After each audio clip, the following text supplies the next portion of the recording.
इतिहास लिखा है इसमें, कुछ खास छिपा है इसमें। इतिहास लिखा है इसमें, कुछ खास छिपा है इसमें। मर्यादा है, कोई वादा है, विश्वास रखा है इसमें। सात फेरों से मिला ये तो उपहार है, मेरा श्रृंगार है, मेरा श्रृंगार है, मेरा श्रृंगार है, मेरा श्रृंगार है। मंगलसूत्र, मंगलसूत्र, मंगलसूत्र, मंगलसूत्र, मंगलसूत्र, मंगलसूत्र,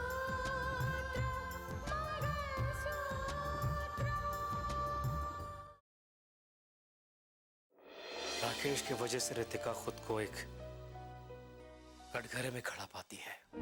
भैया बहुत गलत समझ रहे हैं, प्लीज उन्हें समझाइए कि रितिका भाभी की खुशी राकेश में नहीं है, सिर्फ भैया में है।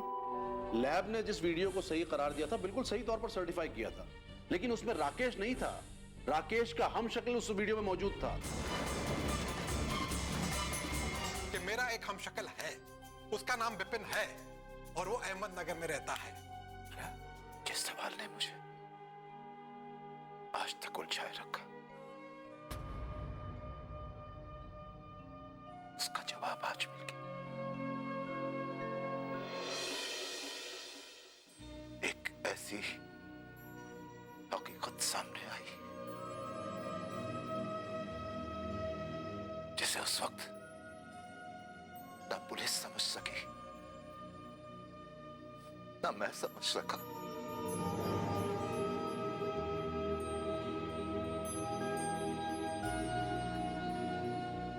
फैसला सुना दिया।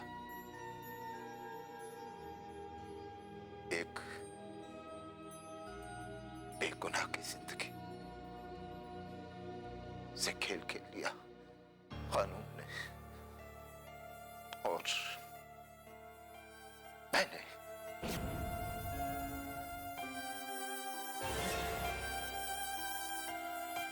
आज सारे सिद्धांत उस कुर्सी पर बैठकर जो फर्ज मैंने निभाए थे वो खोखले पड़ गए शारदा, बेमाने हो गए वो।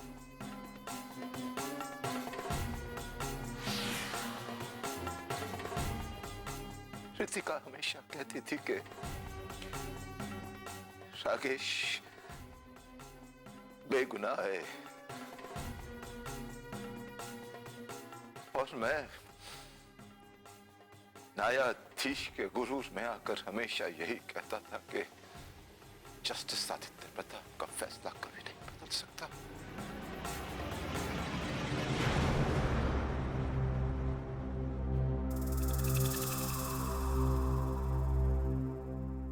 इसका एहसास ही नहीं हुआ कि जस्टिस आदित्य भी एक इंसान है, उससे भी गलती हो सकती है।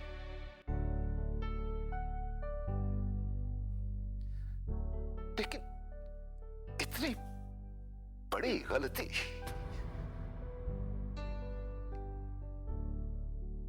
एक बेगुनाह इंसान को, राकेश को, अपने ही दामाद को मैंने फांसी के तख्ते पर लाकर खड़ा कर दिया।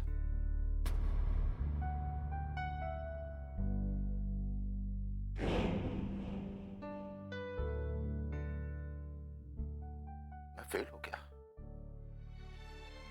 जिंदगी के सबसे बड़े इम्तिहान में। मैं फेल हो गया शारदा।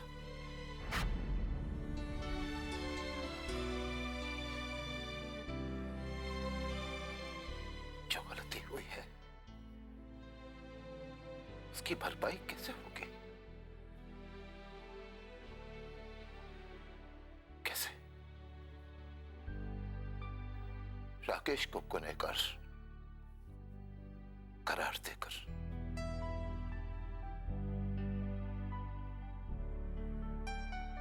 अपनी बेटी का सिंदूर उजाड़ दिया मैंने।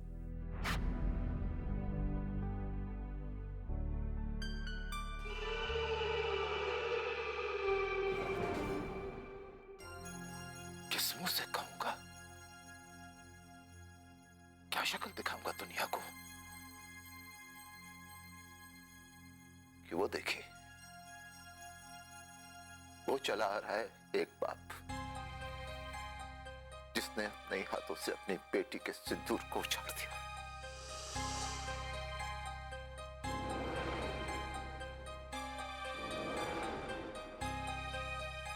मुझसे बड़ा गुनहगार कौन होगा?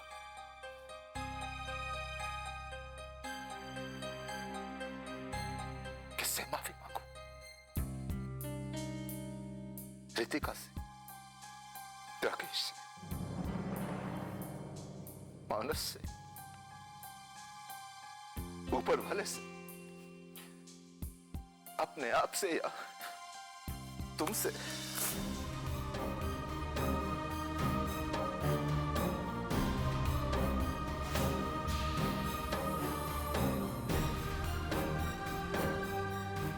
शारदा, मुझे माफ कर देना।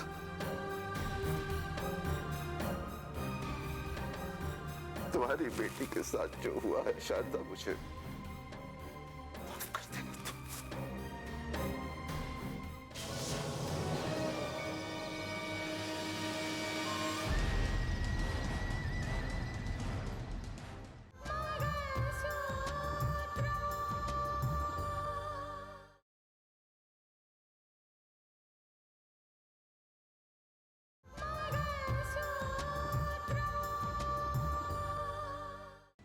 आप लोगों के इशारे पर अगर विपिन ने बयान दिया है तो भी ये बयान सुनकर पुलिस खामोश तो नहीं बैठेगी।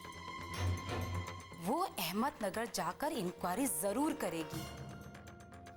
हाँ, मैं भी तो यही कह रही हूँ, कहीं पुलिस को राकेश की हकीकत के बारे में पता नहीं चल जाए कि राकेश नहीं विपिन है। हाँ, ठीक है, मैं अभी डॉली को बताती हूँ। जी, ओके। क्या कहा सर ने? डॉली, अभी सब कुछ हमें ही संभालना पड़ेगा। तुम्हारे सर तो दिल्ली में हैं। पर उन्होंने कहा क्या?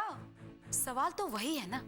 विपिन ने वो वीडियो रिकॉर्डिंग के बारे में बताने के साथ साथ वो अहमदनगर वाले विपिन के बारे में भी बताया था, जो कि वो खुद है। यही तो गेम है मैडम। पुलिस ये कभी नहीं सोच सकती कि वो राकेश नहीं बल्कि विपिन है, और वो विपिन है ये तो किसी के ख्यालों में भी नहीं आएगा। लेकिन अहमदनगर जाकर जब पुलिस छानबीन करेगी तो ये बात सामने ना आए, उससे पहले ही हमें वहां पर अपने मोहरे बिठाने होंगे। आप सिर्फ इतना बताइए कि करना क्या है और कैसे। तुम वहां अहमदनगर में विपिन के घर के आसपास ना अपने आदमी लगा दो, क्योंकि जल्दी ही पुलिस वहां इंक्वायरी करने जाएगी। पुलिस की पूछताछ के वक्त वहां हमारे आदमी होंगे, जो कि पुलिस को ये बताएंगे कि वहां विपिन रहता जरूर था, लेकिन अब वो विदेश जा चुका है, ताकि पुलिस विपिन को तलाश करने की जहमत ना उठाए। समझ गई मैडम। हमारे आदमी पुलिस की पूछताछ पर भी नजर रखेंगे और ये भी जानने की कोशिश करेंगे कि उनकी छानबीन कहां तक पहुंची है। ठीक है मैम, मैं आज ही अपने आदमियों को आगाह कर देती हूँ, वो अहमदनगर पहुंच जाएंगे। बहुत अच्छा है। आजो भाई, आजो आजो आजो। ये यहाँ ले जाओ। शाबाश, संभाल के। मानस बेटा, तुम एक काम करो, तुम मंदिर जाओ, जाकर देखो वहाँ सजावट ठीक ढंग से हुई है या नहीं। ठीक है डैड। अच्छा, ये सामान आ गया है डैड, आप जरा देख लीजिएगा। वो मैं देख लूंगा। हाँ, तुम पंडित जी को फोन कर लेना, पूछना कितने बजे तक आ रहे हैं। ठीक है डैड। जाओ। अरे वहाँ कौन है? अरे वो वहाँ पर मत रखो। अरे बेटा, वो जी। साक्षी तैयार हुई कि नहीं? हाँ पापा, वो लड़कियाँ तैयार कर रही है उसे। मैं जज साहब को फोन कर लेता हूँ, पूछता हूँ वो घर से निकले हैं या नहीं। जी। अच्छा हाँ, वो राकेश ने जो बयान दिया है पुलिस को, जी तुम्हें पता लगा? नहीं पापा, मुझे नहीं पता उसने क्या बयान दिया। उसके बयान को पढ़कर तो यही लगता है कि सचमुच में उसे फंसाने के लिए बहुत बड़ा जाल बुना गया था। अदालत में उसे मुजरिम साबित करने के लिए किसी के साथ उसका वीडियो तक शूट किया गया था। किसी के साथ? किसके साथ? हाँ, अखबार में तो ये छपा है कि अदालत ने उसे उस वीडियो के आधार पर ही मुजरिम माना है, जबकि उस वीडियो की सच्चाई ये है कि वो वीडियो उसका है ही नहीं। क्या? ये वीडियो उसके हमशक्ल विपिन का है, जिसके साथ ये वीडियो शूट किया गया ताकि ऐसा लगे कि राकेश ने रिश्वत ली है।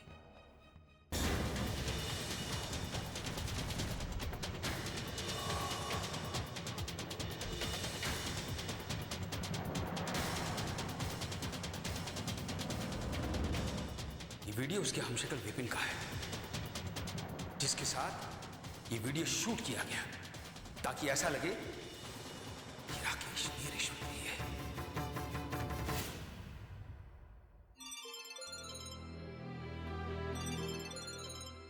कहिए राजेश्वर जी, और भी अगर कुछ कहना है तो उगल दीजिए। आज का अखबार पढ़ा आपने? आज के अखबार में खबर छपी जो आपको सच का आईना दिखाने के लिए काफी है। जिस खबर का आप जिक्र कर रहे हैं ना, तो खबर छपने से पहले मुझ तक पहुंच चुकी थी। हाँ जज साहब, हाँ, आप तो बाखबर रहने वाले शख्स हैं। ये खबर आप तक कैसे नहीं पहुंचेगी? ये तो आप भी अच्छी तरह समझते हैं कि जिस न्याय का दाम आप हमेशा भरते हैं, ये खबर उस न्याय की धज्जियां उड़ाने के लिए काफी है।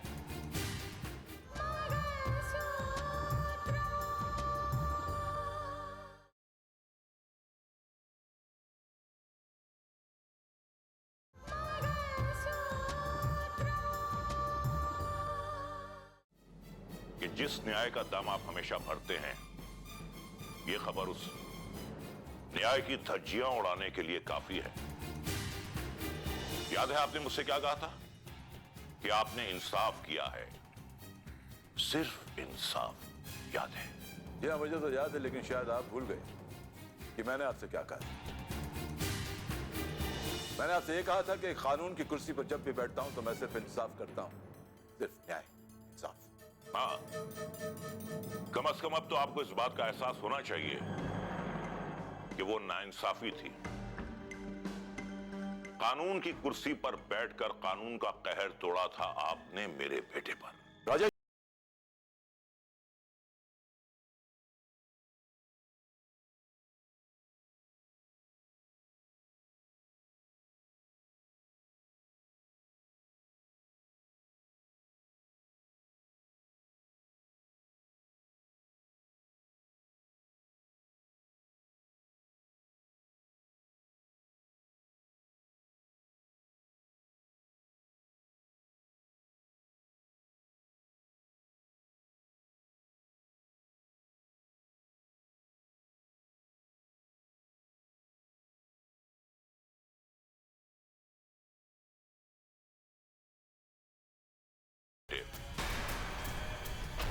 अब तो उस वीडियो टेप की सच्चाई सारी दुनिया के सामने आ गई है।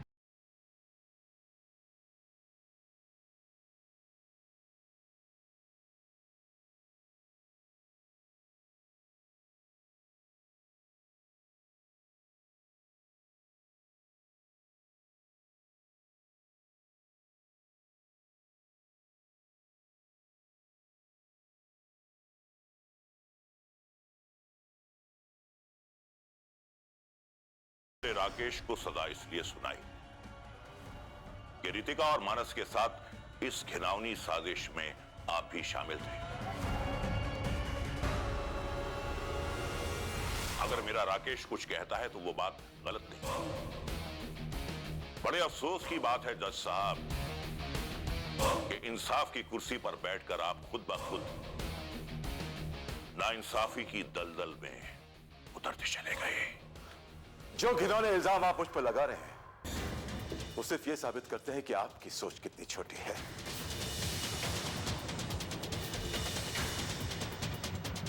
किसी पर कीचड़ उछालने की भी एक हद होती है। सारी हदें तो आपने पार की हैं जज साहब। अब किसी के सामने यह मत कहिएगा कि आप हमेशा इंसाफ का दामन पकड़कर चलें, और यह दावा कभी मत कीजिएगा कि आपने हमेशा इंसाफ किया है। सिर्फ इंसाफ।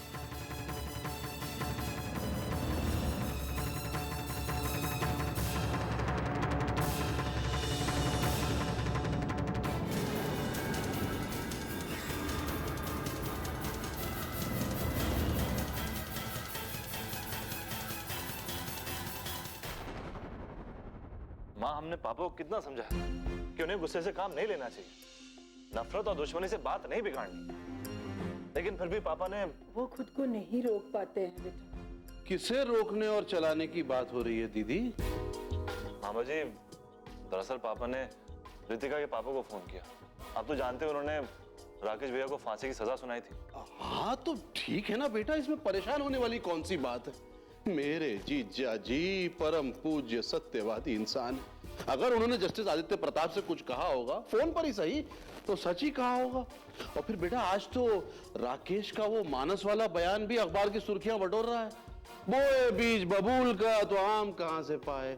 अरे हम क्या, पूरी दुनिया जब उन पर उंगलियां उठाएगी। पर सुंदर, तुमने ही तो कहा था। हाँ मैंने ही कहा था दीदी, लेकिन मैंने ये तो नहीं कहा था ना कि मेरी बात पत्थर की लकीर है। क्या बताऊं दीदी, जब भी अपने भांजे राकेश के बारे में सोचता हूं ना, तो मेरा दिल जलने लगता है, कलेजा फटने लगता है। क्या बताऊं? अरे आज अगर जीजा जी ने जस्टिस आदित्य प्रताप को फोन करके उनकी गलती का एहसास दिलाया तो क्या गलत कर दिया उन्होंने? मैं तो कहता हूं बिल्कुल ठीक किया। कम से कम उन्हें अपनी गलती पर मलाल तो। तू काहे का मलाल? अरे उस घर में तो खुशियां मनाई जा रही हैं, मातम तो यहां छाया हुआ है। कम से कम जीजा जी में इतनी हिम्मत तो है कि उनकी खुशियों पर उन्हें चोट दे सके। किस बात की खुशियां मनाई जा रही? शिव शिव शिव शिव शिव शिव। मैं तो अपनी जुबान से कुछ ना कहूं, लेकिन क्या बताऊं दीदी, आज जस्टिस आदित्य प्रताप के बेटे रोहित और मानस की बहन साक्षी, उन दोनों की शादी होने जा रही है।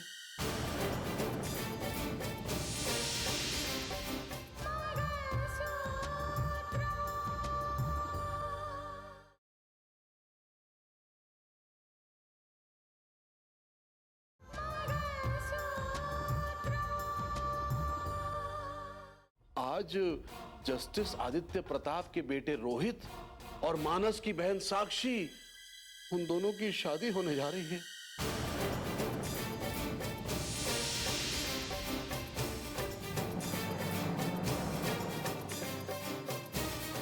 आप क्या कह रहे हैं मामा जी? बिल्कुल ठीक कह रहा हूं बेटा। कमाल की बात है, दो बड़े घरानों में रिश्ता हो रहा है और किसी को कानों कान खबर तक नहीं हुई। मुझे खबर है ना दीदी, सबकी खबर रखता हूं। नाम सुंदर है मेरा, सब पे नजर रखता हूं।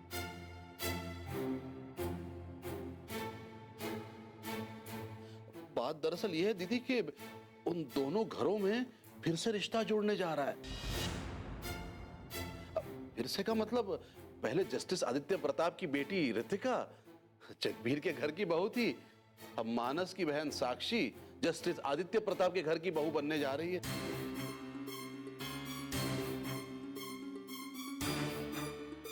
देखिए, शिव शिव शिव शिव शिव शिव।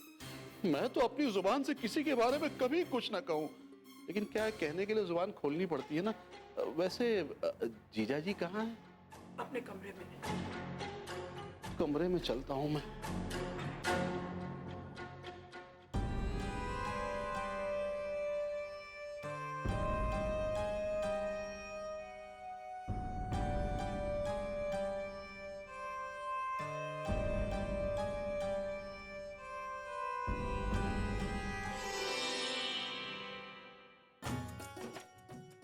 सोच में खोई हो? अरे अपने साजन के ख्यालों में खोई होगी। अरे इतनी भी क्या बेताबी। वक्त जब करीब आता है बेताबी बढ़ ही जाती है। अब तो ऐसा लग रहा होगा कि कब ये वक्त गुजरे। अरे अब तो मुस्कुरा दो। अरे जरा देखो तो किसका फोन आ रहा है? कहीं ये साजन का फोन तो नहीं? लगता है आग दोनों तरफ बराबर की लगी हुई है।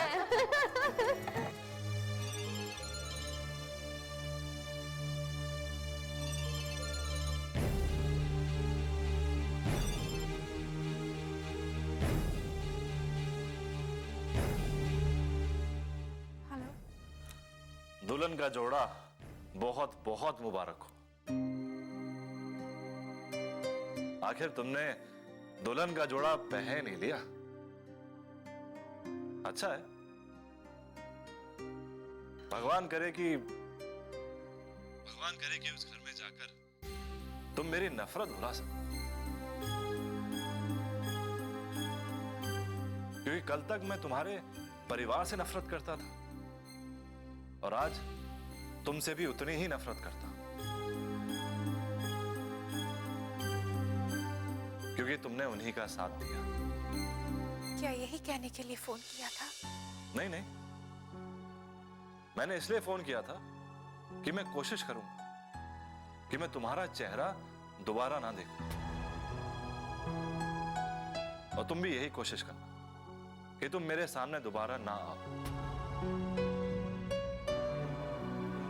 क्योंकि हमारी मोहब्बत तो सामने ना आ सके, लेकिन मेरी नफरत कहीं उन बातों को उजागर ना करता है, क्योंकि हमारी मोहब्बत तो सामने ना आ सके, लेकिन मेरी नफरत कहीं उन बातों को उजागर ना करता है। कच्चे धागे से बंधा इसमें संसार है, पिया का